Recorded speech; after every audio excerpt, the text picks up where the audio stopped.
করে দিব। কোন গ্রুপে থাকার কারণে খারাপ কিছু আসে, ওই গ্রুপ থেকে লিভ নিয়ে নিব। সোজা কথা, আমি হারাম থেকে বাঁচার জন্য চেষ্টা করব, কারণ আল্লাহ বলেছেন ওয়ালা তাকরাবুজ জিনা, জিনার কাছেও যেও না। যুবক ভাইরা আমার, আপনি আজকে একটা আর্টিকেল পড়বেন, খারাপ নোংরা একটা নিউজ পড়বেন, একটা মেয়েকে নিয়ে বাজেভাবে একটা নিউজ করেছে একটা বই কোনো প্রতিষ্ঠান কিংবা কোনো বড় মিডিয়া, আপনি সেটা আজকে পড়লেন। কালকে একটা ভিডিওতে একটা মেয়ের অঙ্গভঙ্গি, তার শরীরের বিভিন্ন অঙ্গ প্রত্যঙ্গ দেখলেন, হারাম মজা নিলেন। আপনি পরশু আরেকটা হয়তো ভিডিও ক্লিপ দেখলেন, অশ্লীল কিছু দেখলেন, আপনার মনটা অস্থির হবে।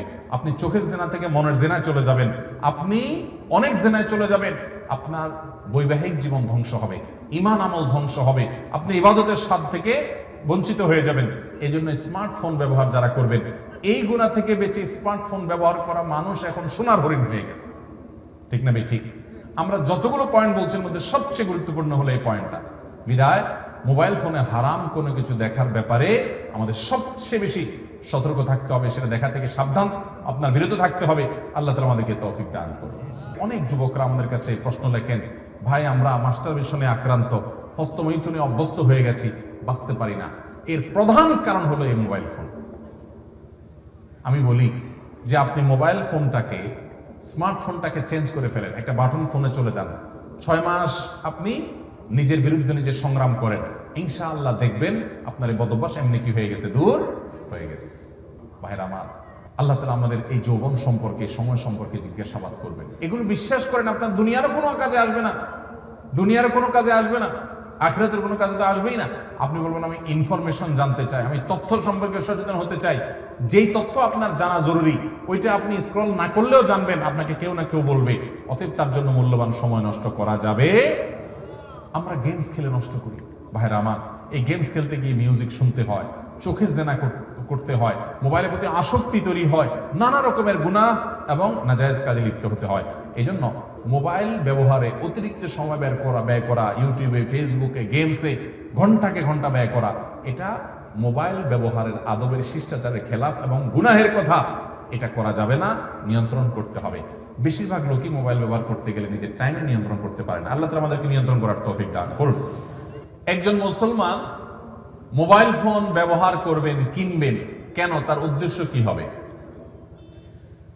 যদি তার উদ্দেশ্য হয় এর মাধ্যমে ডাটা সংগ্রহ করা, বিভিন্ন তথ্য আদান প্রদান করা, যোগাযোগের সুবিধা হওয়া, এই জাতীয় উদ্দেশ্যগুলো আছে, বৈধ উদ্দেশ্য আছে, তাহলে এই উদ্দেশ্যে যদি কেউ মোবাইল ফোন কিনে, সেটা বাটন ফোন হোক, স্মার্টফোন হোক, সেটা কেনা জায়েজ।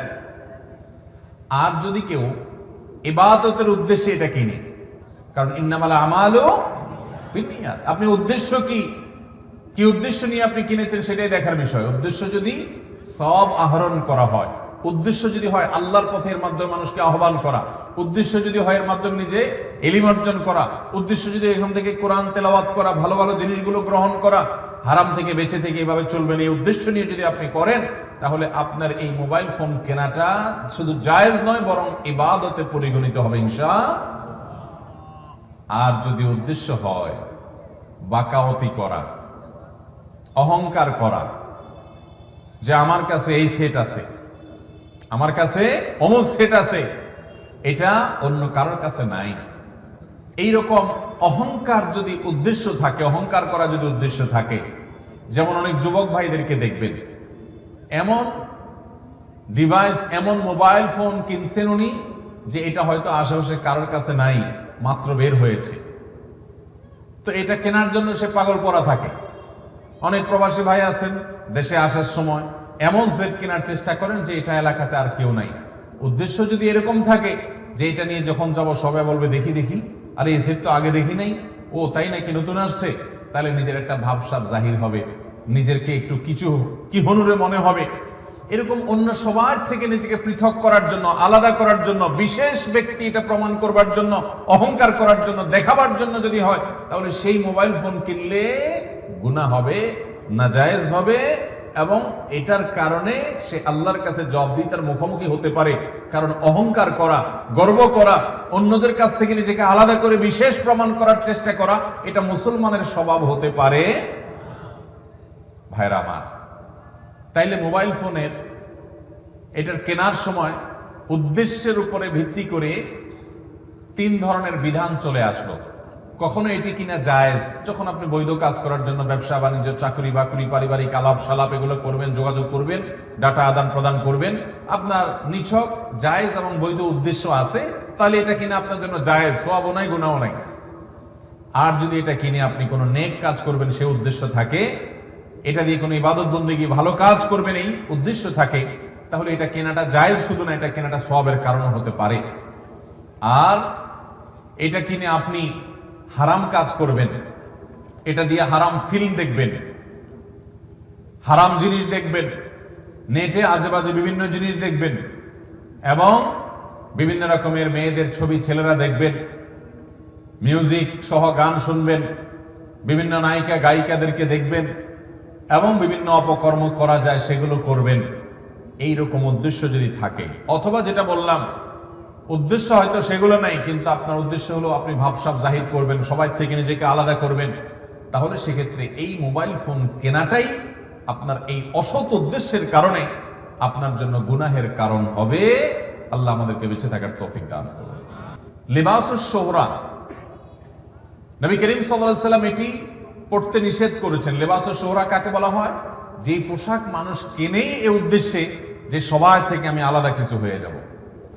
আমাদের দেশে এক সময় পাখির ড্রেসের কথা খুব বেশি শোনা যেত। ঈদের সময় মেয়েরা বাবা মার কাছে বায়না দেখতো যে আমাকে পাখির ড্রেস কিনে দিতে হবে। পাখির ড্রেস যদি কোনো বাবা মা কিনে দিতে না পারতেন, তাহলে অনেক মেয়ে আত্মহত্যার পথেও চলে গেছে, এমন ঘটনাও পেপার পত্রিকায় আসছে। ঠিক না ভাই? ঠিক।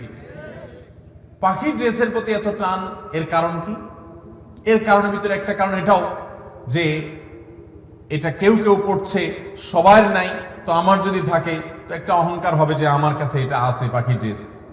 এরকম যে কোনো পোশাক যদি কেউ এই উদ্দেশ্যে কিনে বা পরে যে সবাই থেকে আমি নিজেকে আলাদা করে ফেলবো, এটার মাধ্যমে আমি বিশেষ কিছু হওয়ার চেষ্টা করব, প্রসিদ্ধ হওয়ার চেষ্টা করবো, সবাই আমার দিক তাকিয়ে থাকবে, আল্লাহ মাফ করুক, এই উদ্দেশ্যে যদি সে কোনো পোশাক কিনে, নবী করিম সাল্লাল্লাহু আলাইহি ওয়াসাল্লাম এটাকে লিবাসুশ শুহরা বলেছেন, যে এটা দিয়ে সে নিজেকে আলাদা করলো, প্রসিদ্ধ করার চেষ্টা করছে, বিশেষ করার চেষ্টা করছে, তাহলে এটি কেনা, এটি পরিধান করা গুনাহের কথা। ঠিক একইভাবে মোবাইল ফোনের বিষয়, আল্লাহ তাআলা এই মোবাইল ফোন কেনা এবং ব্যবহার করার ক্ষেত্রে আমাদের উদ্দেশ্যটাকে, নিয়তটাকে খালিস করার তৌফিক দান করুন।